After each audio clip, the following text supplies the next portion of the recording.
So we have, I was just looking at your form right now. I know you were an anxious dog that's reactive on the leash. Um, Right. Bailey, that's what it was, Bailey. Bailey. I know there's a lot of Baileys around. Yeah.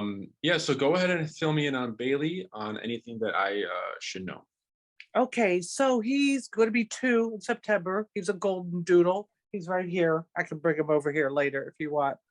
And he's just, he was actually a pretty calm puppy, but somewhere around 6 months, he became anxious. And so what he does now, I mean, he's a great dog at home. He's real sweet. He's a big baby, really. But if I have him out on the leash or we're outside, I mean, he's barking. He barks at everything. And people come over, he's barking. Okay. So that, I mean, that's it in a nutshell. And I do take him out on the leash. I stay pretty far away from other dogs and kids. There's a lot of kids in the neighborhood. Um, so to a certain extent, he's a touch better, but I know not to get him too near. If he can only, so if I'm on this side of the street, there's a dog across the street, he's gonna start getting a little anxious and start barking. Mhm. But sometimes I can kind of direct him away, give him a little food. Um, so the issue for us is, so we'd like to bring him with us places, and it's a little difficult because I think he seems very protective, like he's our watchdog. I mean, he kind of acts like that, like he's protecting us. And then the other thing that's happened, we have another dog that's just a year, and we're guardians for her. She's going to be bred, and she's a very calm, sweet dog, but she's starting to pick up on some of his behaviors. But Okay. really temperate, she's real laid back. But anyway, so the main thing is we want to be able to, I want to be able to walk them Mhm. and not have to cross the street every time we see a dog. So he's never bitten anyone. He has growled at kids. He's lunged at them. We've had him on a leash, so that's a little worrisome. Mhm. Um, and that's it in a nutshell, really. Okay. Um, and then in the home, when you said he's barking at people, is it like someone enters and he's just barking, barking, Oh barking? yeah, he'll be barking. Yeah, so if someone comes in, we've had people here to do fix the plumbing. I have to bring him in another room, Okay. Does he and they ever? all. Yeah, I'm sorry. He's never bitten anyone. No. Okay. Does he ever like settle down like at some point? Well, we've had people here, like friends of ours here, to eat, and he did seem to settle down, and he was fine. And someone went to pet him, and he snapped at them.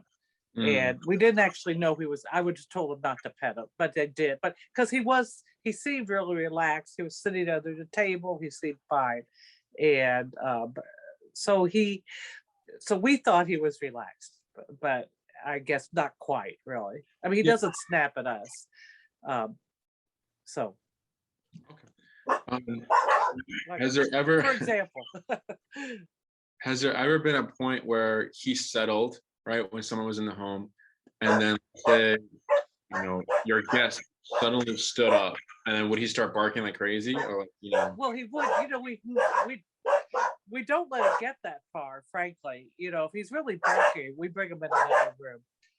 So this is sort of typical, if you see someone outside.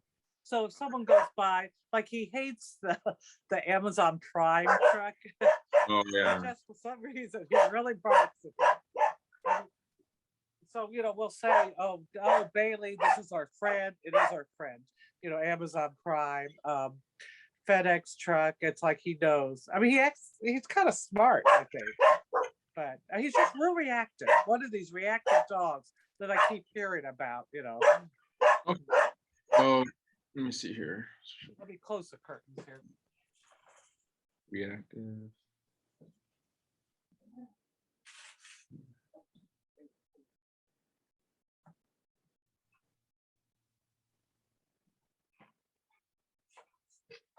Okay, so here he is. I don't think he's going to bark at you, but Oh, I see him now. yeah, yeah, he looks like a poodle, but he's a golden doodle. Yeah, there he is. Yeah, and he's a boy, so that's I gotcha. Yeah. So yeah, I have but here, what is it? Reactive, a little bit of nervousness maybe, and then some overstimulation outside since he can't. So overstimulation is like when he can't focus and he's outside, he's just like all over the place. He doesn't know what to do. He's just, no, kind of. no. If I'm walking him and there's no one around, he'll walk pretty well. He will walk pretty well as long as there's no dog. Oh, I see. Okay. Yeah, so I can walk him down the street, and I've done that. We've had a couple lessons before, and they said, you see someone, give them a little treat, and that will work to a certain extent as long as we aren't too close. Oh, the other thing I just want to mention. So I take him to the groomer, and the first time I took him, I said he's very anxious. I said I don't know if this will work. He's perfect at the groomer. Not a problem. Not a problem. And then we actually had to go somewhere. We had to board him. And I said, I was nervous about doing it. They said he didn't bark once. So I don't know what that means, except that obviously this is for our benefit. Yeah. But he does act real anxious. He just gets, it's, I could just feel him just getting real anxious. So my husband tried to take him to the dog park, and that's, because we thought, well, maybe he needs to socialize more. Well, it hasn't exactly worked out. So, they've left because really before anything would happen. He's never bitten a dog, but, we didn't want it to get to that point. Oh, I see. Okay. But but he'll chase a dog around. He'll kind of scare him. More so than dogs play. Now he'll play with the puppy here, and they're fine. But and then you have who's the other dog? Or the other, is it a puppy or a dog? Yeah, well, she's a year, Gracie. Oh, she's a year, Gracie. Okay, and Yeah. what dog is Gracie?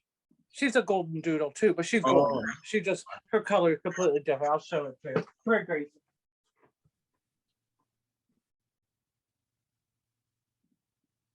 So we're actually her guardians. She's not completely ours. So I see.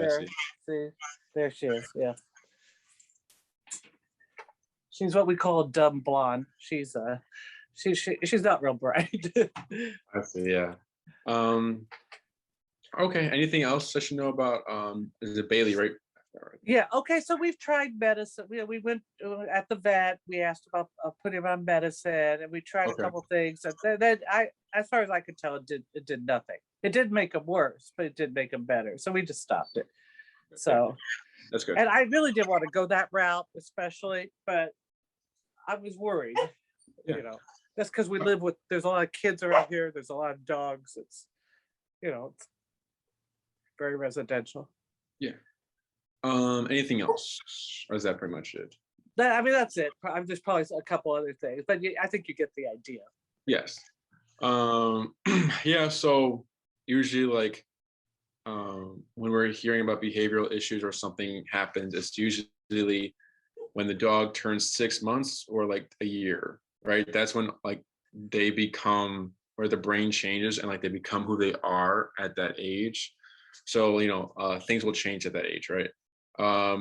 So it's not out of the ordinary that happened at that age. And then all this stuff sounds very simple and easy. It's just all he needs is some discipline and some guidance of don't do that, right? Because dogs are physical animals. They don't give each other treats. They don't tell each other sit or off, please, and they give a treat, right? It's just you do this, you're going to get this because you're doing that, right? It's action for consequence. Mm-hmm. I'm pretty sure. You're not a breeder though, right? You said. Oh no, I'm just I see. Whatever I am, No, so I have no sort of expertise at all with dogs. I'm just someone who loves dogs. Yeah. So there's a YouTube video out there with a mother lab cream retriever, and she's it's pretty popular. You've probably seen it. She's walking into a little playpen area with all her litter, her puppies, mm-hmm. and they're all excited, and they're like, "Mom, mom, mom." And then as soon as she walks in, she disapproves of it, right? And she starts snarling, and she snaps at like a few of them, and then all of them are just like, they all just start walking away. They go in like their little spot in the playpen and they just lay down and sleep, right? Because she told them, oh, I am not going to accept this behavior. Please, I'm correcting that mindset and that behavior. Like, I don't approve of that. And then they go and they're like, okay. And then they go and be calm again. So that's physicality. And like, that's where like, that's that young, the puppies are already getting corrected for behavior, right? Because then sometimes there's owners out there, that are like people out there that are like, you can't correct a puppy, it's just puppy behavior. They have to like, be that way because they're a puppy. But it's not just because of like, how animals are, like how the moms treat the puppies and everything like that, right? If they're not getting that discipline, then that puppy's not going to be so great in life, like with children, like when parents raise a well-disciplined, structured child, and like they have rules, they have boundaries, they have all these things for the child, they become more of a disciplined person. They're more, they're just more disciplined versus like not having those things. The child can be troubled or a little bit anxious or some things like that. Does it make sense? Mm-hmm. Yeah. But yeah, and then reactivity just stems a lot from frustration, right? So a lot of times owners who are kind of stressed on this walk will transfer it to their dog during the walk without knowing it. Mm-hmm. So we get a lot of that as well. Like, we'll have dogs come and arrive for boarding or daycare. And when they come in with the owner, that dog's barking, showing its teeth, they're doing the whole thing. And then they bring him, we let them bring the dog in and then kennel them. And then once they leave, the dog's fine. It was like, okay, That's not fair. And it's nothing out of the ordinary. It's just like, now we need to give you knowledge and tools just to kind of address that and go and handle Bailey. Cool. So what do you walk a Bailey on currently? Like, do you use a harness, a regular collar, a prong? It's the Gooby harness. It just goes around. It's and he walks well, as long, like I said, as long as we're not too close to anyone. Yeah. I mean, we have all sorts of people working, and how suburban people are men are working, and they're I mean, it's busy. It's so especially dogs, because he's actually, I mean, a person can't get near enough to pet them, but people love dogs around here. They all want to pet them. It's like, don't touch them. I see. But it's a harness, so no, it's. Yeah. So I want to talk about a few things. So harnesses, we wouldn't. How to say? So harnesses are used they actually promote pulling. Right, you'll see those like little stickers that say a no pull harness, right? Technically an oxymoron because they're meant for pulling. So harnesses are used for like huskies. We use it for protection training for dogs, and then horses use it for carriages. So I'll explain these things. So protection training. A handler will have a dog on a harness, and then across from the handler and dog, there's the aggressor, the guy in like the suit that's going to be bit. Right? The handler pulls and releases, because dogs have what is called opposition reflex. If you pull back, they pull forward. If you pull left, they pull right. If you pull right, they pull left. And then if you pull forward, they pull back, right? So it's like those moments at like the bars or like at the movie scenes at that bars where like the guys are gonna get in a fight, and then one friend holds one guy back, and that guy that's getting held back wants to even go more at the guy, right? It's that same thing. So the handler will pull back and pull and let go, pull back and let go, creating frustration because this chest right here is negative pressure. It's annoying to dogs. Okay. So as he's pulling and releasing, that dog is, you pull back, he wants to go forward. He gets to go forward. He's like, okay. And then you pull back again. He's like, okay, this is annoying.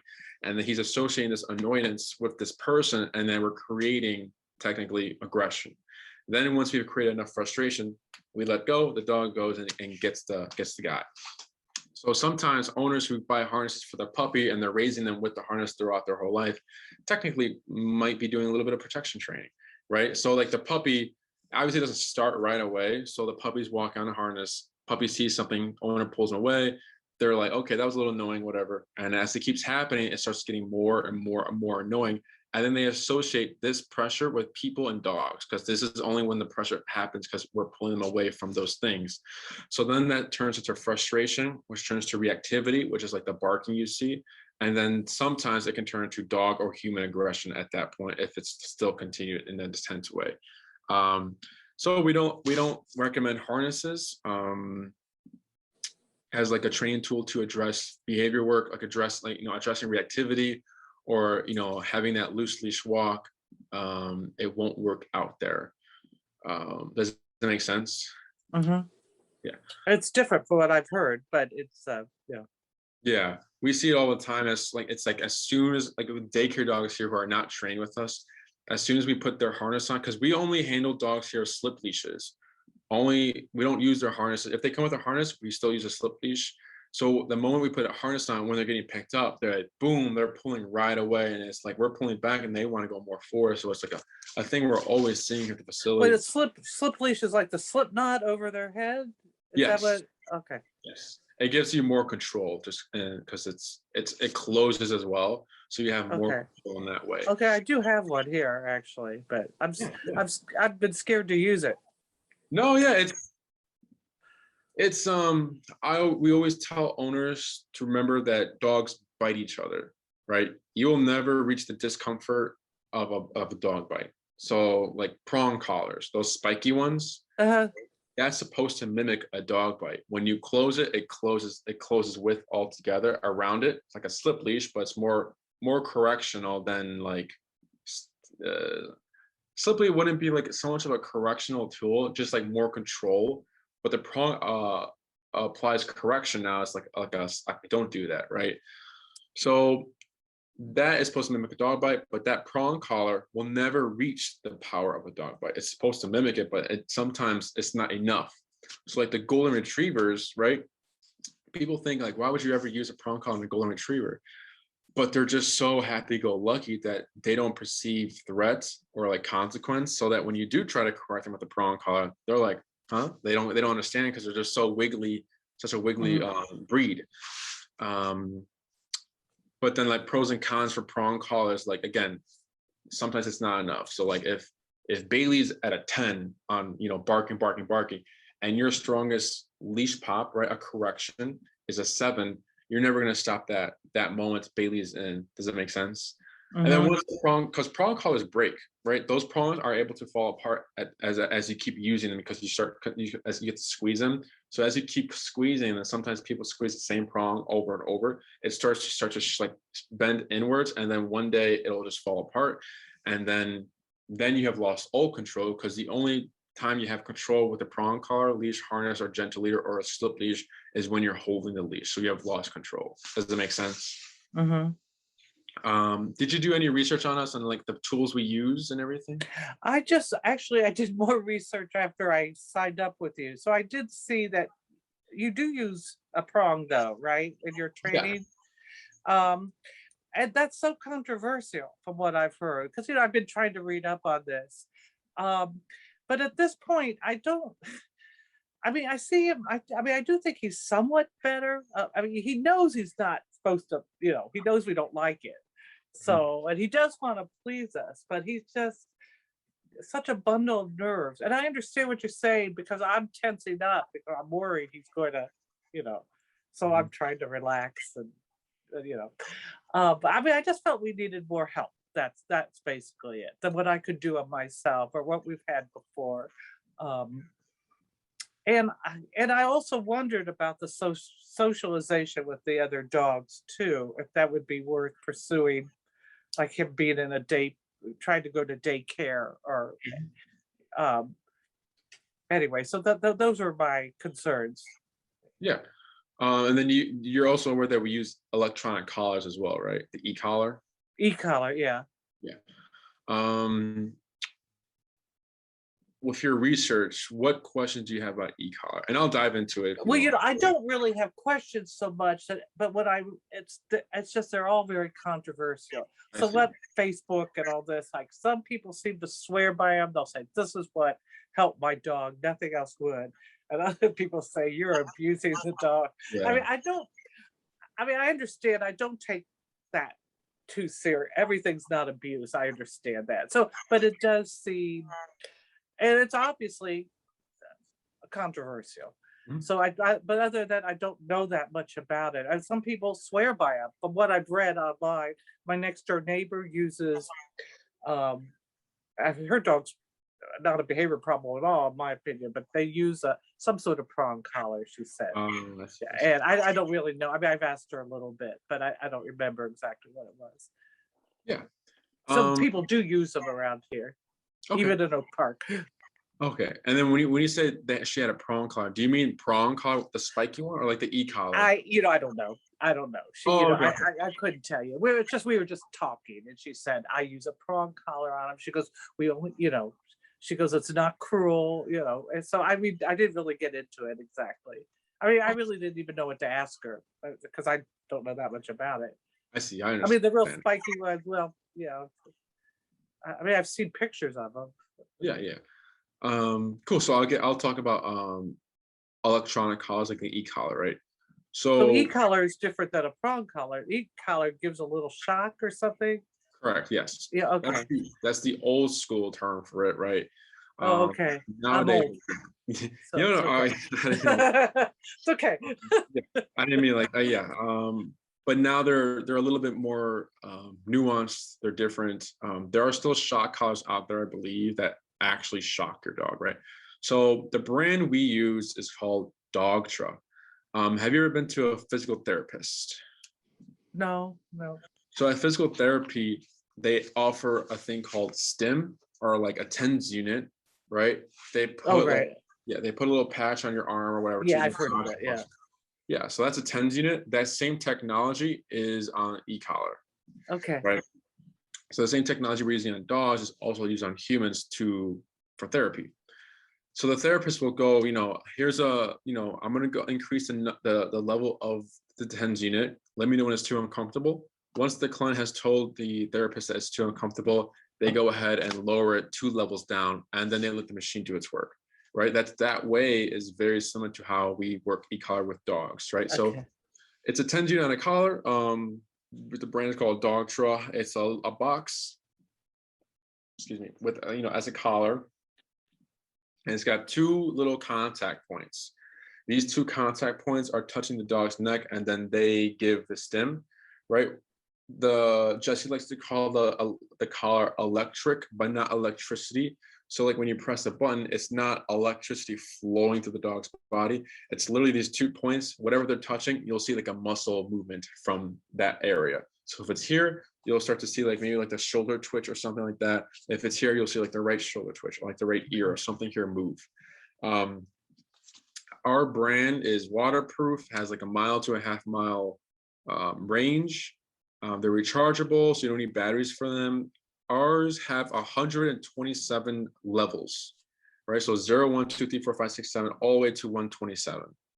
There are other brands out there that you might, have done research on that have like, let's say 10 levels, right? So think of that level 10 power equal to 127 on ours. We just have so many more numbers to be more specific to Bailey, other dogs' breeds, the temperament, the scenario we're in, everything like that. We can be very specific because the issue with like the 10 level collar, right? 5 could get Bailey yelping. It's too much. 4 could be too low. We're not getting into Bailey's head.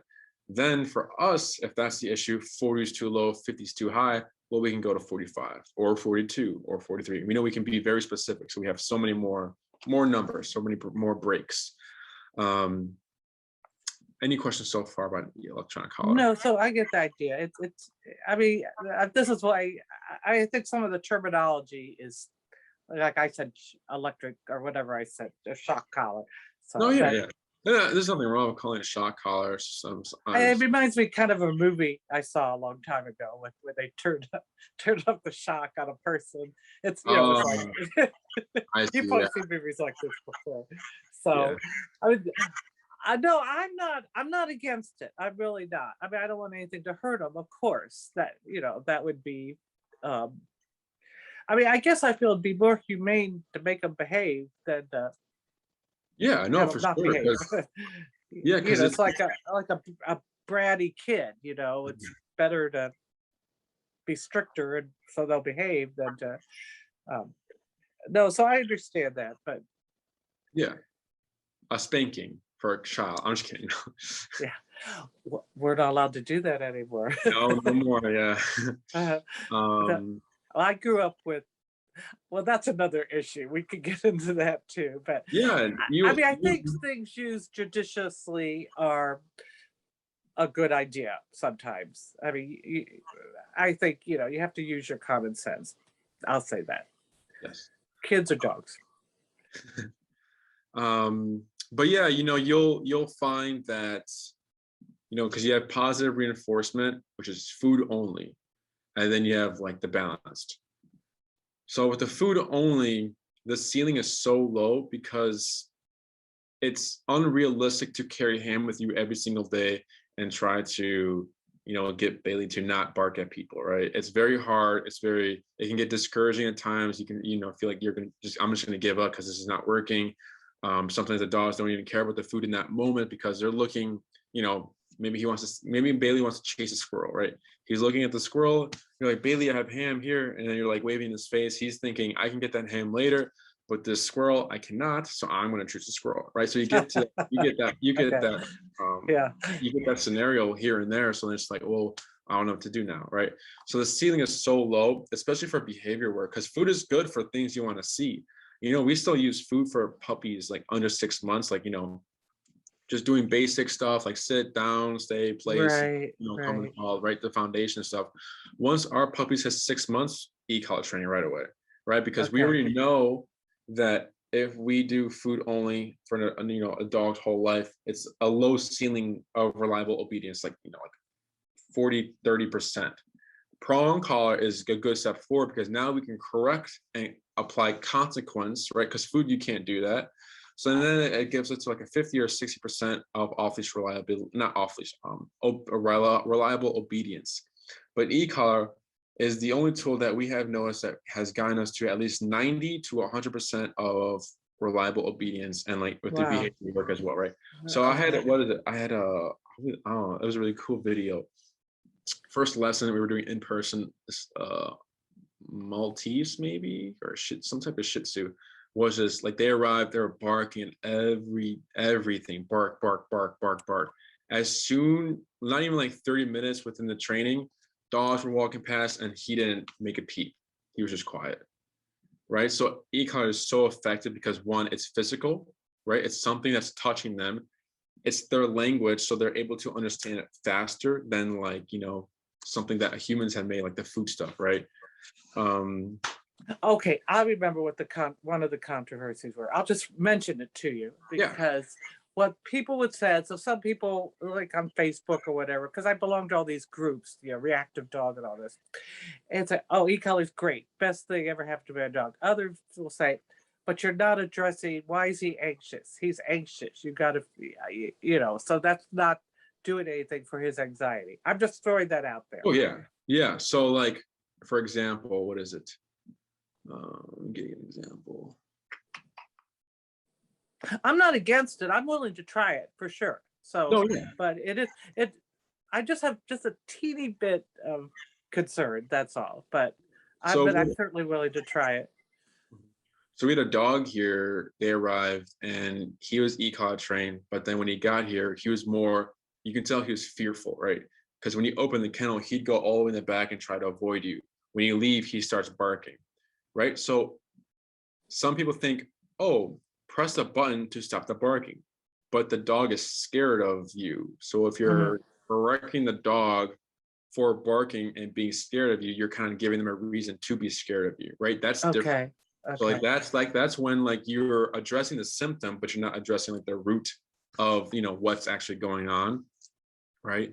For Bailey, all he needs is discipline for, like you said, his brattiness behavior. That's all he needs, right? There's other dogs who bark out of fear, and it's a little bit more nuanced, but it's mostly like how, you know, every dog, it's almost the same, just like giving them discipline and like correcting their behavior. So like if a dog, like we're able to, how to say, even like boost confidence in some dogs who are like a little shy, right? So dogs who are afraid to get out of the car, they're afraid of like the loud noises, they're just afraid of like the world. We're able to make e-collar, make them confident with coming out of the car very easily and like enjoying, you know, having the owner enjoy walks with her or the dog, instead of having her of the dog like, you know, be super flighty or like flinchy and like what was that, and just kind of telling them, you know, you can chill out, you know, you can relax. So e-collar is also used as a tool to relax, like cars, the dogs who have anxiety in cars who can't settle.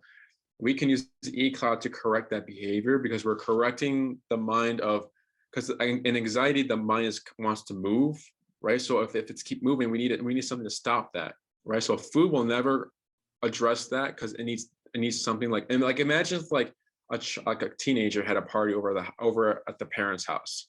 They get a call, hey honey, I'm coming home tonight, and like, whoa, and then they start freaking out, like my mom's gonna, you know, I'm gonna get punished, I'm gonna get my video games taken away, I'm gonna get all these things.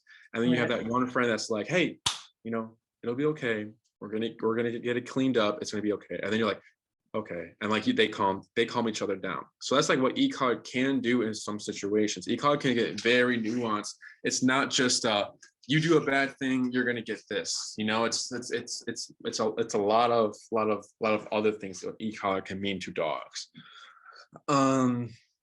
So for Bailey, were you interested in like a board and train or like a in-person? Well, this is just my thought, and you could, I mean, so I was looking at the website today, and I was wondering if we could bring him in for daycare. And it sounds like, I mean, I don't know how he'd be, but it sounds like it's sort of planned. There's like this 3-day evaluation. And I don't know if that would be what he would need. Otherwise, I would say I would want to bring him in. Also for the daycare and training program. Well, I'm thinking that might be, I mean, what do you suggest? Or what would you think would be best for him? Without knowing him, obviously. So you want to do training with him, correct? Yes. So we have, for training, we have daycare and train, board and train, and in-person training, where we do one-on-one. The daycare and train is when you bring him in for daycare.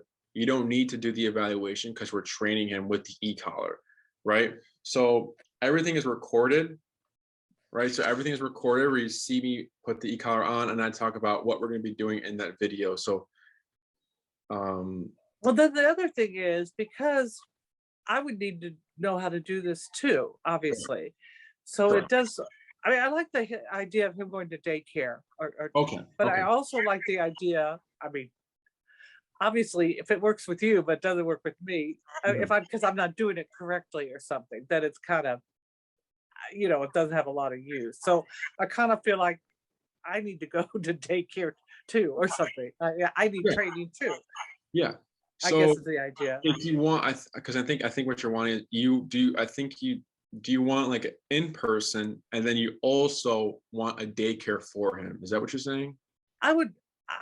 Well, because the other concern is, I mean, maybe this is wrong, but I thought, well, maybe, and I've read mixed about this. Well, if he's around other dogs, he'll learn how to play with other dogs, or at least get along with other dogs, if he's in a daycare situation. But is that not true? Or it depends on him. We can't make Bailey like dogs, right? Like we can't make people. No, that I understand. Okay, so right. So I'm not sure he is going to be a real social dog. I mean, he plays with his best friend here. So okay, I guess I'm wondering if maybe someone could do some training with him, but also I could come in for some lessons too, Yeah, if that would be possible. yeah. So So sort of a combo. no, yeah. So like I was saying with the daycare and train, everything is recorded, right? Mhm. All these commands like heel, stay, sit, down, place, and come and call is what Bailey will know. Okay. Every command is taught on camera, so you'll see because these are all recorded and they're all posted on YouTube for you to watch, right? So if Okay. you're watching me work Bailey through all these commands and you're seeing how he takes the e-collar for the first time, and you're also seeing how he progresses. With the daycare and train program, there's follow-up that comes with whatever bundle you decide to buy. So if you buy the 10-day bundle, you get, I think, 3 hours of follow-up sessions, right? So, Okay. Okay. yeah. Yeah. So you're getting like the 10-day is like you get 2 1-hour videos, and then you get 3 hours of follow-up lessons. And we like to host them at Oz Park. This is the busiest park in the Oh, I city. know where Oz Park is. Yeah. Yeah, Yeah. we like to host them at Oz Park because if you can train your dog at Oz Park, I'm pretty sure you can do anywhere because there's Oh everything, yeah. you Yeah. know. So that's where we do our in-person training as well. Like first lessons are at Oz Park right away. Oh So my goodness. Okay. yeah. So for Bailey, we'd give him the foundation, and then you watch the videos, you learn about it. Follow-up comes along. If you just, it's if you decide to practice within that time space or that time, or if you wanted to just wait until you have your follow-up and you want to feel more confident using an e-collar in front of the trainer, you can do that as well. But we're transferring everything to you. So like you'll get those dogs or those owners who say like, yeah, my dog was well trained when the trainer was present, but when the trainer left, my dog regressed back to his old self, right? That doesn't happen with e-collar training because let's say, I don't know what Bailey's number is going to be on the remote of the e-collar, right? He's going to let us know when we start. So let's say it's 30, right? When I press the button on 30 and you press the button on 30 and like the other trainers here press the button on 30, it's all the same, right? So like there shouldn't be any like, well, he only listens to Enrique because he's stronger than me. There's not going to be that because 30 is 30 for you and 30 is for me. Does it make sense? And then like, when we work with couples on one-on-one in person, partner number one of like the couple, partner number one goes first and they're doing all the hard work because they're going first. Partner number two goes, and then when it's their turn, it's super easy. It's like they didn't have to do anything. Because again, when they press a button on 15, they press a button on 15, it's the same thing. So the con is for daycare and training that the training is tied to us at first, right? But those are what the follow-up lessons for, and those are what the videos are for as well.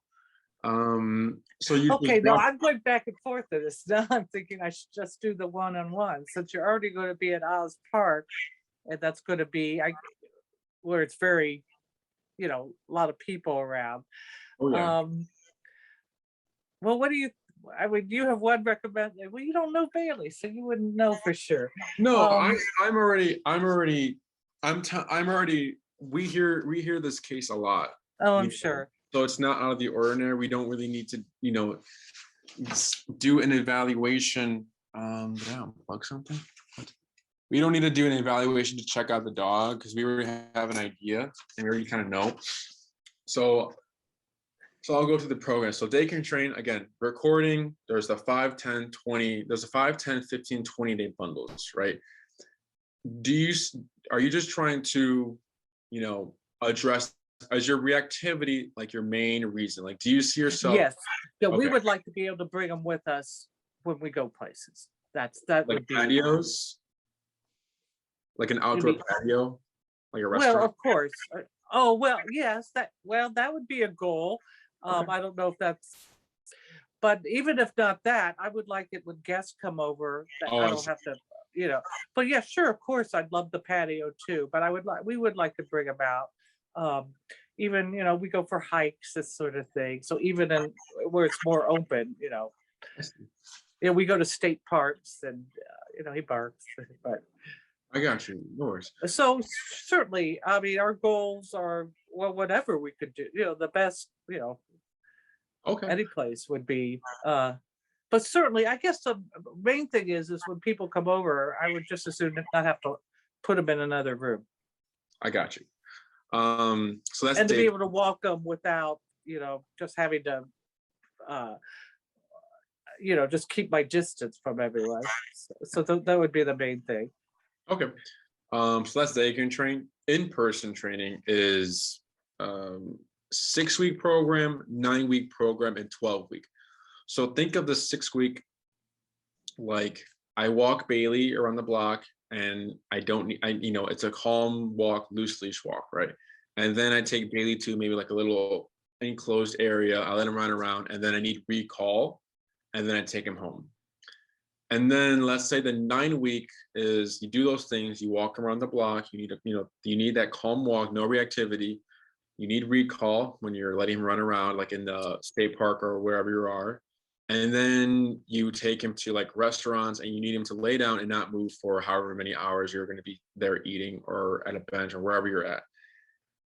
The 12-week 12-week program, think of the 12-week as like you do all those things, and then you take Bailey hiking all the time. Like she's always off leash, she's running around the woods, and you have a lot more of fancier commands, emergency commands, in case like he were to chase a deer or something in the moment, you know how to handle that situation. Or if he's off leash and like maybe he goes like over like crosses the street, and you have the emergency command to kind of like control that situation, right? So those are how the programs work. So it depends on like how much control you'd want, right? If you're just looking to just address a reactivity and a little bit of the in-home things, you're probably minimum the 6-week. So 2 classes. I'm sorry. Oh, Okay. You're going to tell me. Go ahead. 2 classes addressing, teaching him, like addressing the reactivity, right? So we teach, the 2 classes are on the topic is called heal. So our heal is like the walking command, right? Our style of heal is walk with me, stay with me, and sit when I stop, right? So if you take 5 steps with Bailey, Bailey takes 5 steps. If you take 10, he takes 10. If you come to a stop, Bailey to automatically sit at your side with no words said, right? And his right shoulder, left shoulder, whichever side you walk him on, if it's on the left side, his right shoulder should be glued to your left leg. It should not pass or fall behind. It should be right here. This is all done with a slack leash. In any environment, we need that much focus, right? So that sounds really strict, right? So the idea is, because owners have they're like, okay, if we're teaching him how to walk nice, that's good, but I want to adjust the barking, that's behavior, and that's like obedience, it sounds like. So the idea is that the obedience and this heal is so important that nothing else matters, because he's more worried about being here with you. That he doesn't care about anyone else. He's just like, I need to focus. Oh, okay. I see what you're saying. Okay. Does that make sense? Yeah. So then on our reactivity scale, it's the spectrum. Like usually the first things to go away is like humans. Humans are the first thing to go away if there's any reactivity towards humans. Then it's calm dogs. Then it's like bikes and scooters and like rollerblades and things like that, and joggers maybe. And then it goes other reactive dogs, so other dogs that are barking back at him and like giving him energy. And then it's you turn the corner of this dog. Like that's like the difficult situation to handle, right? Right. So that's what first, has how it kind of progresses. So 2 classes heal. We'll teach you recall if you're wanting to be like, off leash and you want him to enjoy himself. You need that come when called, right? And then so that's 4 classes right there. And then you have 2 left, right? This could be, if the reactivity is going well, we can teach you more commands. If you're still kind of struggling, we still have 2 classes to kind of address the reactivity and kind of really dive into like, okay, why is he still struggling? Like we can see what's going on. So at minimum, I think the 6-week would be great. Okay. Okay. The 9-week is good if you're like wanting to do the restaurant things, and you'll have more time to have like teaching him more obedience commands and things like that. And then the 12-week, obviously, if you want the whole thing, like the off leash everything. Okay. Well, let me talk to my husband, but I'm thinking the 9-week actually would Yes. be. And And does then this like meet once a week, or how does that? yeah. So let's say you choose a 9-week. This is for example, Sundays at 1 p.m. 10 times. That 10th time is an extra slot for you in case like it rains or there's has to be Okay. a cancellation, something happens, right? You have that time reserved for you that no one can take away. It's there for you. Once you have used that extra time slot up, so that means you had a canceled class and then you canceled another class. You use that time slot up. You would have to wait for more availability to get back on the calendar. But Okay. yeah, Sundays 1 p.m. at Oz Park, 9 times, but they get that 10th one just in case. And we record those as well. So like if you ever need to watch something like, what did he say at that end of the session? You can watch it again. And so so does it vary the times that are available, or when, so these individual classes? So, Oh, wait, I'm are- sorry. so when are the classes available? Like what time of day, Oh, I or, see. or does it just depend on the trainer's schedule, or? Yeah, it depends on actually your schedule, right? So we work Okay. your availability, right? So Well, so I'm how it retired, goes, so I'm available all the oh, time. nice. Perfect. Yeah. Yeah. Not all So the time, but I have some responsibilities, but I have pretty open availability, is what I'm saying. Oh, okay. So it's just whatever we can arrange. Okay. yes. Okay. Um, So would this be something I could start, say, next week if I wanted? Or if so how it goes is, the consultation happens. After this consultation, I'll send you a follow-up email okay. with the program we talked about, with the price, what a payment plan would look like if you wanted to go about that. The e-collar I recommend for Bailey, a link for you to purchase the e-collar through Amazon, Okay. or you can purchase it through us. So it's the same price. I've noticed that the in-persons clients like to buy them themselves, so they get it ahead of time. They fidget with it, they mess around with it, and then when it comes a lesson, they have some familiarity with it, so that it's not like the first lesson comes and I bring the e-collar, like, okay, what's all these buttons, so they also get like a head start kind of on that lesson. But there's nothing Yeah. wrong, buying it from us or anything like that. Okay. And then I'll also send you a form. It's a agreement form that needs to be signed. It's just like an agreement form that needs to be signed. Once that is signed, that form, we can begin billing and booking. Okay. So that's how like Okay. the process kind of goes. Okay. And because I need to talk to my husband too, but Yes. yeah. Okay. Yeah, No, that sounds good. we don't need an answer now. No. That follow-up email should be sent either tomorrow or tonight. Yeah, when you get a chance, that's fine. Yeah. Okay.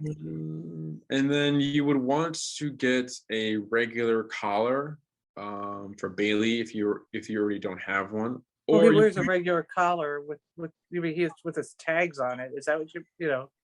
yeah, is it a buckle? Is it like a snap? Like you click them together, or is it Yeah. like okay? It just snaps. Yeah. So what we find, those snap-ons tend Yeah, to they just break a lot easier. So like they'll okay. snap off. So Oh, if you're able to grab like the flat buckle, the one that like goes through the loop, and then you can buckle it. okay. So with the buckle. Okay. It'd be it's more safer. So Okay. we try to use those. Obviously it's personal preference, but just letting you know that we see a lot of those break. Okay. Anything else? No, that's it. I get the idea. Yeah.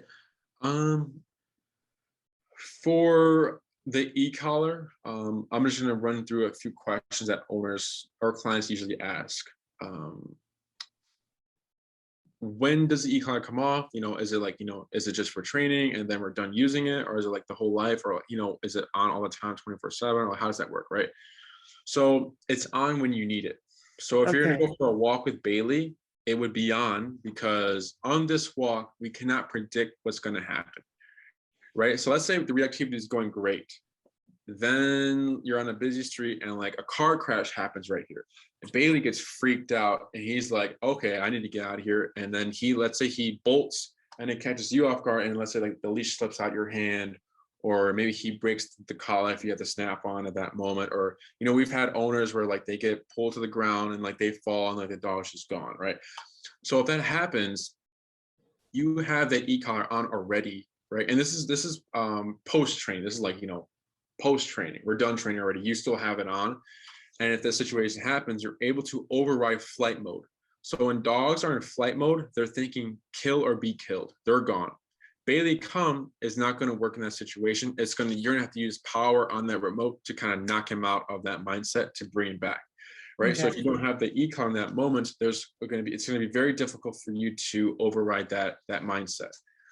In the home, let's say Bailey is, you find that as we go along training, he's calmed down, his demeanor has kind of, you know, calmed. So maybe he's not as barky, and then you're like, oh, okay, I don't need the e-collar in the home.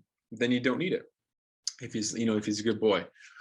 Now, let's say guests are going to come over, right? You'd collar him up 30 minutes prior, address whatever that is needing to be addressed, and we'll go through that in your sessions, right?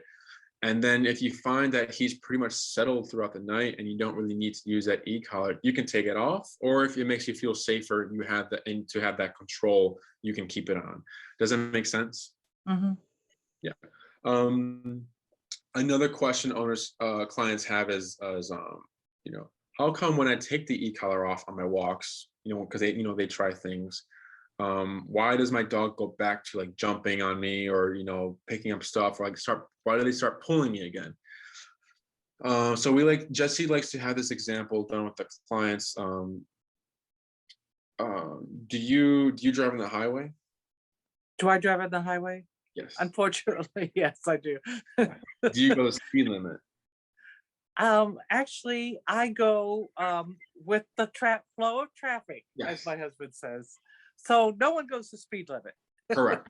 Yeah. But then what happens? I go with the flow, but you know, I go at the reasonable rate, I'll say. Yes. So what happens? Do you want me to say I go with the speed limit? I go. No, no. You gave the correct answer. You gave the correct answer, which is the truth, right?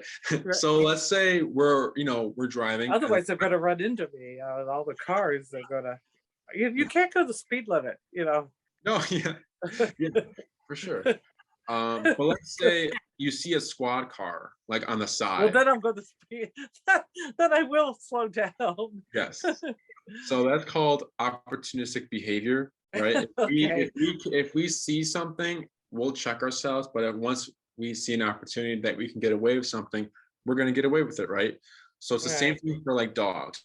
It transfers to all nature, right? So Jesse, the owner of the, you know, I keep saying his name, but he's the owner of the business. No, I know the name. Yeah, right.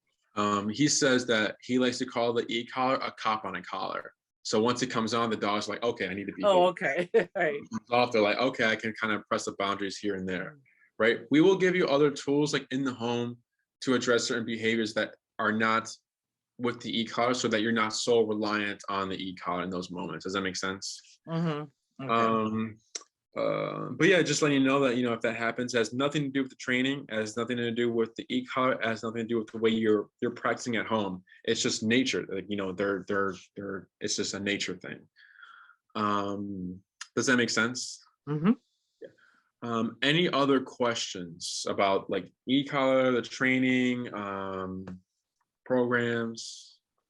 Not at the moment. If anything pops up, feel free to email me, Enrique@caninaperspective.com, the email we've been going through with right now. Okay. And then I'll talk to my husband too. Yeah, take your time. There's no rush to anything. It's all when you guys are ready, we're ready to start. Okay. But yeah, keep an eye out for that follow-up email. It should be sent out tonight or the following or tomorrow. And if there's nothing else, it was very nice speaking to you. Is Rosalind? Rosalind. Very nice speaking to you, Rosalind. And again, keep an eye out for that follow-up email. Okay, and thank you too. Okay, bye-bye. Have a good night. Bye. You too. Bye-bye.